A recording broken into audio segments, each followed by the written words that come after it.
আরে আগে ওটা বন্ধ করো ভাই তুমি। আরে অন্ধ আছিস নাকি, দেখতে পাস না নাকি চোখে? পুলিশ? স্যার স্যার স্যার, আমি তো এক্ষুনি বন্ধ করতে যাচ্ছিলাম, আমার ঠিক আজকে একটু লেট হয়ে গেছে স্যার। আমি রোজ তাড়াতাড়ি বন্ধ করে দিই স্যার।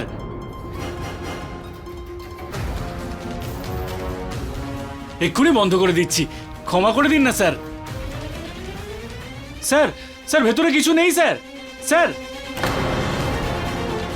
স্যার স্যার আমার কথা শুনুন না স্যার। স্যার ক্ষমা করে দিন না স্যার, ভুল হয়ে গেছে, আমি 5 মিনিটের মধ্যে বন্ধ করে দিচ্ছি স্যার। কিছু কিছু ব্যাপারকে এখানে খারাপ বলে, কিছু মানুষ ভালো জিনিসগুলোকেও এখানে খারাপ বলে। যে ওষুধ হাজার কষ্টের তাকে ড্রিঙ্ক বলে লোকে। বাহ বাহ বাহ, থ্যাংক ইউ বাহ, থ্যাংক ইউ বাহ, থ্যাংক ইউ। বাহ বাহ।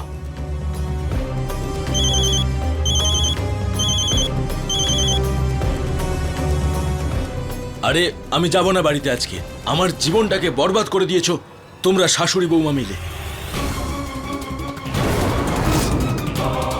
আমি একদম পিষে রয়েছি আমার মা আর বউয়ের চক্করে। আরে কেউ কোনোদিন আমার কথা ভেবেছে? এবার আমি আমার ঠিকানা পেয়ে গেছি, এই গ্লাসই আমার শেষ চয়েস।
আমার এরকম কেন মনে হচ্ছে যে অভয়বাবু ঠিক নেই?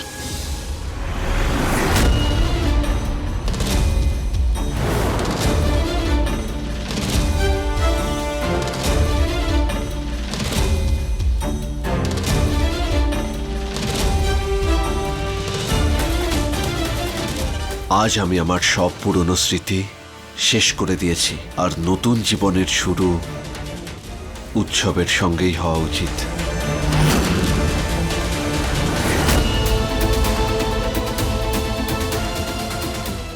হে ভগবান, অভয়বাবু এখান থেকে অনেক রেগে বেরিয়ে গেছিলেন। আর রাগ রাগ তো সেটাই হয় যেটা আমাদেরই চালিয়ে পুড়ে শেষ করে দেয় একেবারে। ওনাকে রক্ষা করো ভগবান, ওনার রাগকে তুমি শান্ত করো।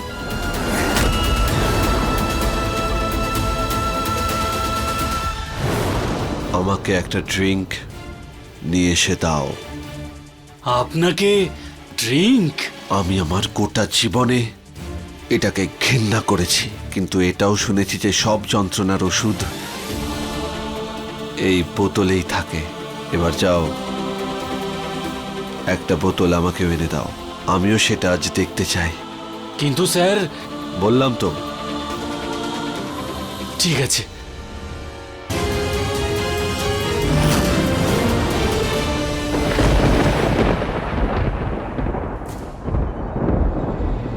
কিছু তো আছে, কিছু তো আছে যেটা খুব ভুল হচ্ছে।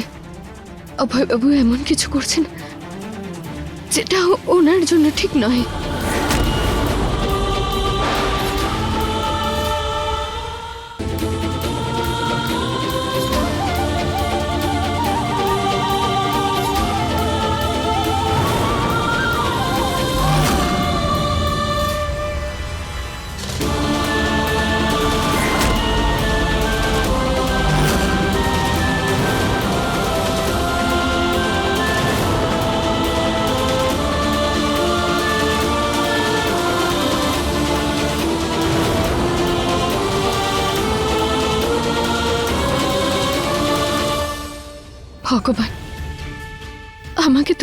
রাস্তা দেখা। আমি কি করব? আমাকে তুমি রাস্তা দেখাও। ভগবান সবার সাথে আছেন, ভগবান সবার সাথে আছেন।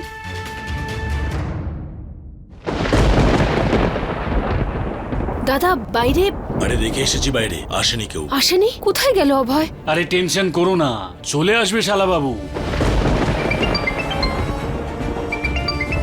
মা, বিন্দিয়া ভিডিও কল করছে। তোর আপনি জিতে গেছেন শাশুড়ি মা। যেটা আপনি চাইছিলেন সেটাই হয়েছে। ভেঙে দিয়েছেন উনি আমার সাথে সম্পর্ক। আমি ওনার পিছন পিছনও যেতে পারিনি। উনি নিজের দিব্যি দিয়ে আমাকে আটকে দিয়েছিলেন। কিন্তু আমি আপনার কাছে অনুরোধ করছি, আপনি নিজের ছেলেকে সামলে রাখবেন।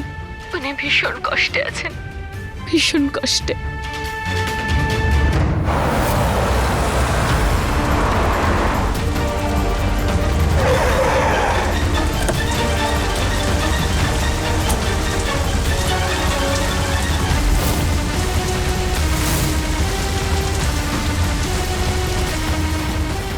আর দিদি, আমার সাথে যা হয়েছে তা হয়ে গেছে, কিন্তু আপনি ওনার খেয়াল রাখবেন।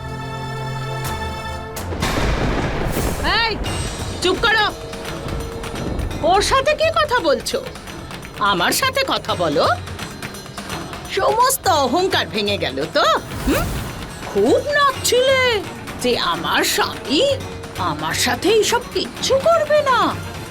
হ্যাঁ, বুঝে গেছো তো যে আমার ছেলে কিভাবে আমার মুঠোর মধ্যে আছে। এখন তুমি নিজের এই দুঃখী মুখটাই আয়নাতে দেখে খুশি হয়েও। আমার পিছনে যারা লাগতে আসে তাদের এই অবস্থাই হয়। কেমন মজা!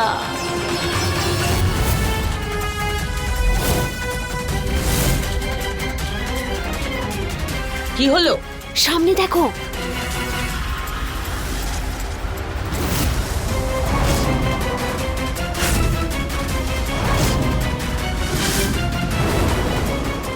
অভয়,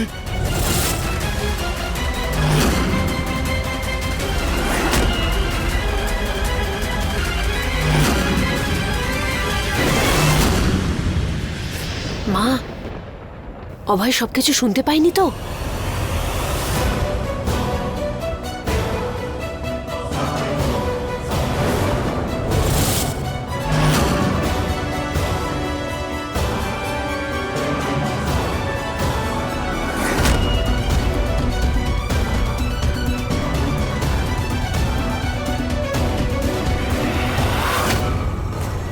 এত জোরে ঝড় হচ্ছে, সব ঠিক আছে তো? হে ভগবান।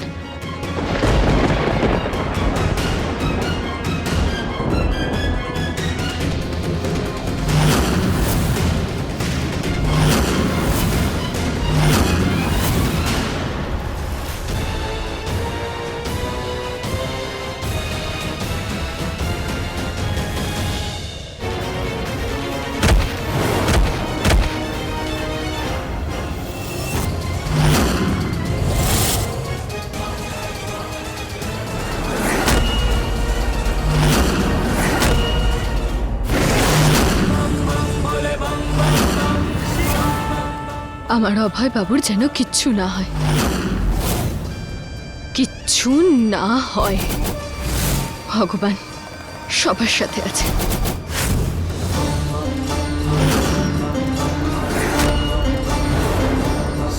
শালাবাবু, শালাবাবু, ভাই উঠ। অভয়, ভাই, শালাবাবু, এ কি হলো? আরে চোখ খোলো শালাবাবু। ভগবান সবার সাথে আছেন। আরে চোখ খোলো শালাবাবু।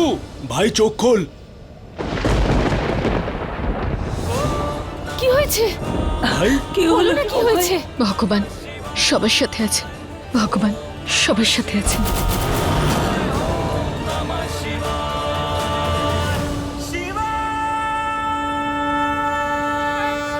ভাই তুই এসব কি খেয়েছিস? তুই কবে থেকে শুরু করলি এসব খাওয়া? এই বড় শালা বাবু, যার বউ তার জীবনটা শেষ করে দিয়ে চলে গেছে, সেই বেচারা ড্রিঙ্কের ওপর ভরসা করবে না তো কি করবে? ভাই না, অভয়, আরে আরে কি ভাই, করছো তোমরা? সাবধানে তো, সাবধানে।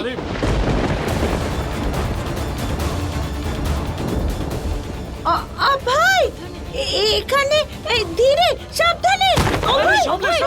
ভাই ভাই না, না জামাইবাবু, একদম চেষ্টা করো না। নিজেকে সামলা এই, একটু। দাদা দাদা, তুমি আমাকে সামলিও না তো। আমায় কেউ সামলাতে পারবে না, শুধু আমার মা ছাড়া।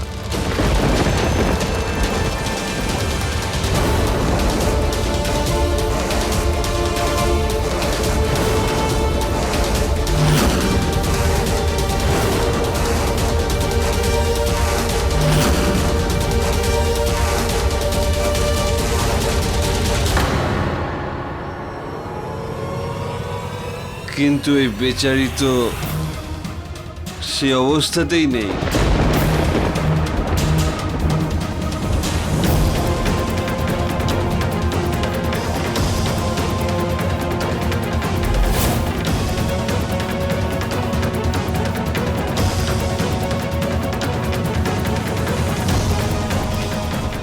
মা,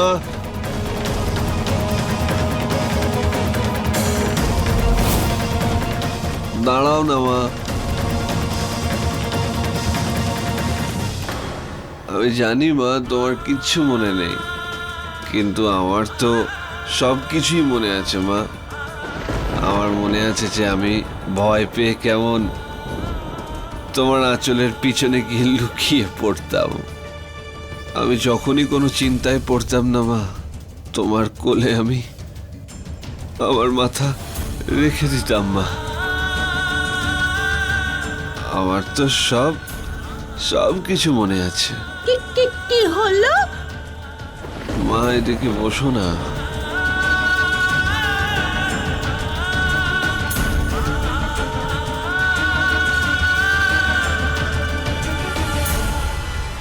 যদি তুমি ঠিক থাকতে মা, তাহলে আমার মাথায় হালকা করে একটুখানি তোমার হাতটা বুলিয়ে দিতে, আর আমার সব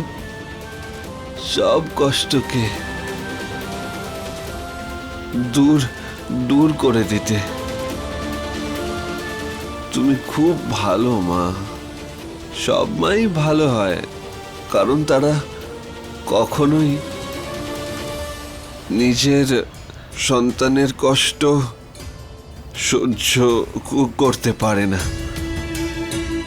যদি তুমি ঠিক থাকতে মা, তাহলে তুমি আমার কষ্টটাকে কমিয়ে দিতে পারতে। আর বাকি সব যে সম্পর্কগুলো আছে না মা, সব মিথ্যে। খুব কষ্ট পেতে হয়, আর কখনো তুমি আমায় কোনো কষ্ট পেতে দেবে না। নিজের ছেলেকে সামলে রাখবেন। অনেক কষ্টে আছে, অনেক কষ্টে। কি করবো আমি মা? কিভাবে আমার কষ্টকে দূর করব আমি?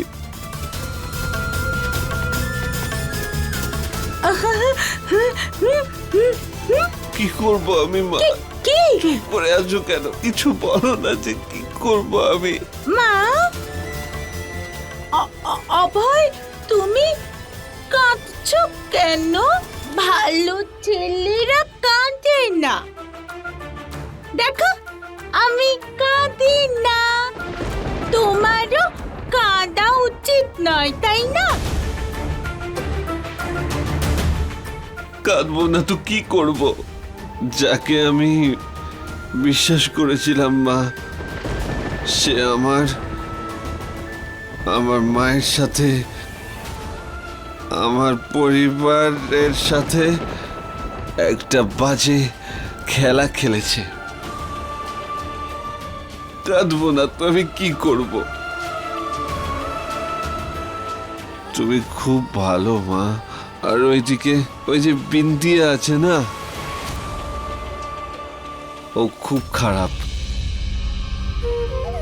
ঘৃণা করি আমি ওই বিন্দিয়াকে মা। আমি ঘৃণা করি বিন্দিয়াকে।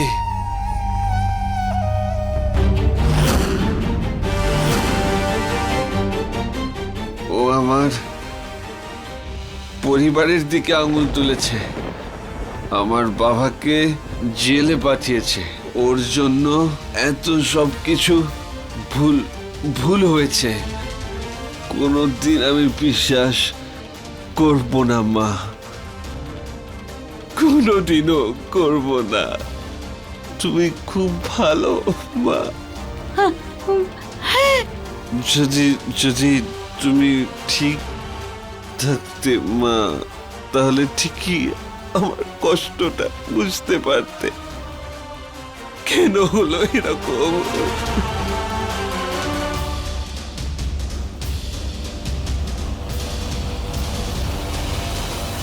চলো শালাবাবু, তুমি একটু রেস্ট করে নেবে।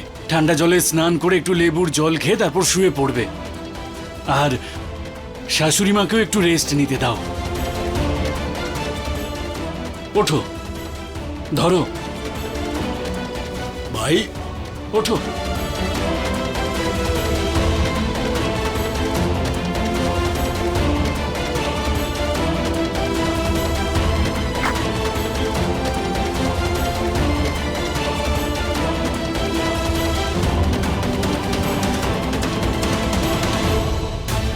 মা, মা, তোমার কাছে হাত জোড় করে বলছি, এই অবস্থা থেকে অভয়কে বের করো। অভয়ের এই অবস্থার জন্য বিন্দিয়া দায়ী নয়, বরং তুমি আর তোমার জেদ।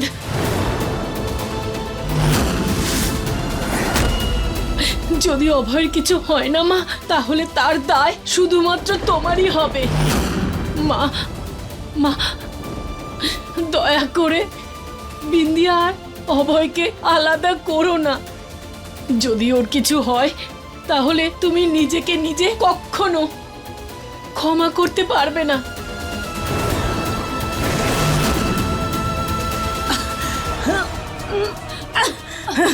একদম চুপ। যদি আর একবার আমার অভয়ের এই অবস্থার জন্য আমায় দায়ী করেছো তো তোমার গলা টিপে শেষ করে দেব। আমি জানি যে আমার অভয় কষ্ট পাচ্ছে। এই নাটক করার জন্য আমি ওর মা হতে পারছি না। আমি এটাও জানি যখন আমি মা হয়ে ওর মাথায় হাত বুলিয়ে দেব, ওর সমস্ত কষ্ট দূর হয়ে যাবে। ওর সমস্ত কষ্ট দূর হয়ে যাবে।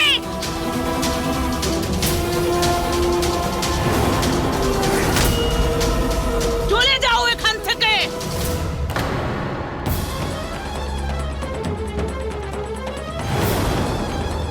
মা, মা, বিন্দিয়া কল করেছিল, তোমাকে বাইরে ডাকছে। আমি এইভাবে কি করে বাইরে যেতে পারি? তাহলে তো সবাই জেনে যাবে না যে আমি পাগল নই। বলছিল যে সিকিউরিটি সরিয়ে দিয়েছে, একাই এসেছে। তুমি যাও।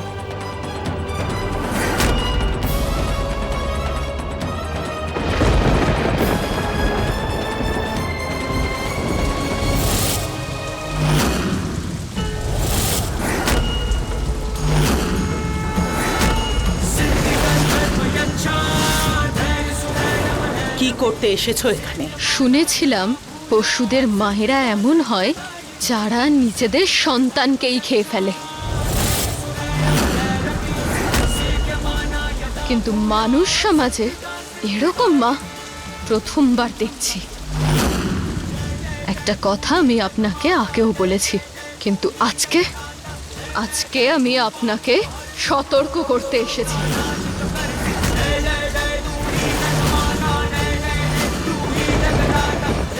আমি অভয় বাবুর থেকে ততক্ষণই দূরে থাকবো যতক্ষণ আমি ওনাকে সুস্থভাবে দেখব।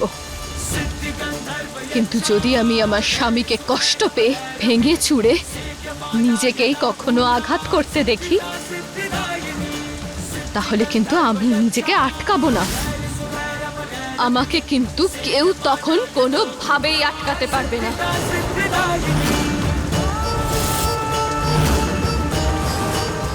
আমি ওর মা, ওর ভালো মন্দ সবকিছু বুঝি আমি। একজন মা হওয়ার অনেক বড় একটা সুযোগ নিচ্ছেন আপনি, আর আমি কিচ্ছু করতে পারছি না, কারণ আমার স্বামী আমাকে ভরসাই করেন না।